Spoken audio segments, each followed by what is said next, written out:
కడప జిల్లా నల్లగొండవారిపల్లి ఘటనపై టీడీపీ నేత బీటెక్ రవి స్పందించారు. వైసీపీ నేత వేల్పుల రాము మా పార్టీ కార్యకర్తలను కులం పేరుతో దూషించారని ఆయన ఆరోపించారు. తాము గొడవ చేసినట్లు నిరూపించి అరెస్టు చేసుకోవచ్చని అన్నారు. టీడీపీ అధినేతపై ఇష్టానుసారంగా మాట్లాడితే సహించమని హెచ్చరించారు. వాళ్ళ పార్టీ వాళ్ళు ఏదైతే పర్మిషన్ అడిగినారో అక్కడ సజావుగా అవినాష్ రెడ్డి గారు ప్రచారం చేసుకోమన్నారు. అవతల మొట్టమొదటి వీళ్ళు సడన్ గా పోయి ఇదంతా లేనిపోని ఇదంతా సమస్యకు కారణం అంతా కూడా వాళ్ళే చేయడం జరిగింది. ఇందులో వచ్చేసి రెండో పాయింట్ ఏంటంటే, ఇప్పుడు ఇక్కడ ఉండే అతను వేములకు సంబంధించిన మన హార్డ్ కోర్ టీడీపీ, తర్వాత ఇతను ఎస్సీ క్యాండిడేట్. నిన్న సైదాపురం సంటి అక్కడ గొడవ జరిగితే దాంట్లో వేల్పుల రామలింగారెడ్డి వీళ్ళ పేర్లు అనవసరంగా ఫాల్స్లీ తర్వాత అక్కడ ఎఫ్ఐఆర్లో పెట్టాడు. వీళ్ళు నేర స్థలంలో లేరు, నేరం చేసిన దాంట్లో లేరు. అంటే ఇప్పటికీ కూడా మీరు ఒత్తిడి చేసి పోలీసు వాళ్ళను లేనిపోని పేర్లన్నీ పెట్టి తర్వాత వీళ్ళని ఈ రకంగా చేస్తూ మళ్ళీ పోలీసులు ఏదో మాకు హెల్ప్ చేస్తానంటే పెట్టారు. సరే, వాళ్ళు ఎఫ్ఐఆర్ రాసినారు, కేసు పెట్టినారు ఇతని మీద. ఈరోజు ప్రచారంలో భాగంగా ఇతను కూడా అక్కడికి పోవడం, ఇతని చూస్తానే వేల్పుల రామలింగారెడ్డి కానీ తర్వాత హేమంత్ రెడ్డి ఇంకా వాళ్ళు ముఖ్యంగా రాము నిన్న కేసులో పెట్టినా కూడా నీకు ఇంకా బుద్ధి రాలేదా మా దగ్గర కొడక అని తిడుతూ ఇతని మీదకి దాడి చేసి ఇంకా మా వాళ్ళు చూస్తూ ఊరుకున్నాలా. అక్కడ జరిగింది పరస్పరం దాడులు తప్ప అని సొంత మీడియా ఉందని సొంత మాకే ఇప్పుడు ఏందో మాట్లాడితే పోలీసులు అది ఇంతవరకు ఒక చిన్న అరెస్ట్ ఏదన్నా అక్రమ అరెస్ట్ కానీ ఎలక్షన్ సంబంధంగా ఒక్కరిని అరెస్ట్ చేసినారని కానీ చూపిన మేము ఇట్లే మానుకుంటాం. మా చంద్రబాబు నాయుడు సార్కి ఏం చెప్పుకుంటామేమో, మాకు అట్లాంటి అవసరం లేదు. మాట్లాడితే ఇట్లా ఇప్పుడు ఈయనకు సంబంధం లేదు, సెల్ టవర్ సిగ్నల్ అంతా ట్రేస్ చేయమను, ఇంకోటి ఏదైనా చేయమను, లేదా సీసీ కెమెరాలో కానీ ఇతను ఉన్నట్టు నిరూపించమను.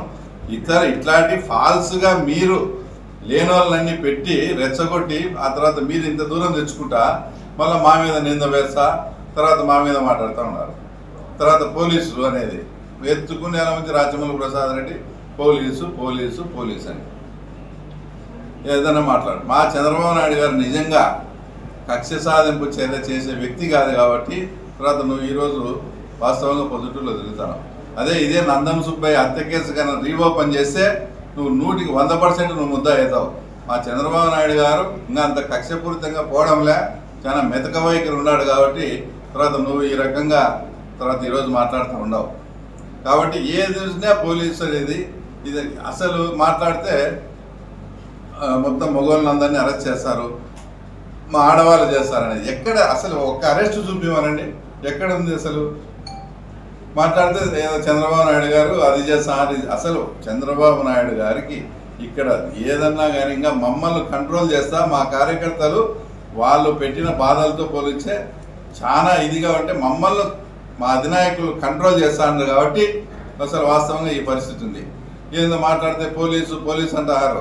మేము నిజంగా చెప్తున్నాం, ఈ పోలీసు మాకు అవసరం లేదు.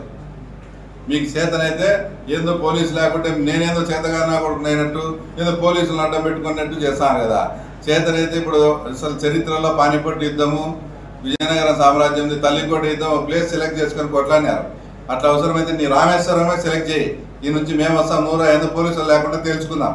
మాట్లాడితే పోలీసు వాళ్ళు అనుకుంటా మీకు చేతగానితనము, విపరీతమైన చేరికలు ఎక్కడ చూసినా. నిన్న మల్లికార్జునపురం, కనంపల్లి, హరిజనవాడ, ఎర్రబల్లి, కొత్తపల్లి 4 చోట్ల విపరీతంగా చేరికలు. తర్వాత మొన్న వచ్చేసి నల్లరెడ్డిపల్లె, అంతకుముందు పుష్పనాథ్ రెడ్డి రావడం, తర్వాత అదే గ్రామానికి చెందిన బోబుల్ రెడ్డి రావడం, ఆ తర్వాత ఉపమండల అధ్యక్షుడు విశ్వనాథ్ రెడ్డి రావడం, అచ్చువీలి సర్పంచ్ షరీఫ్ రావడం. ఇవన్నీ చూసి తట్టుకోలేక ఎక్కడ ఓడిపోతామేమో అని ఒక నెపం పోలీసుల మీద మా మీద వేస్తూ ఇంత మీ సొంత ఛానల్ ఉందని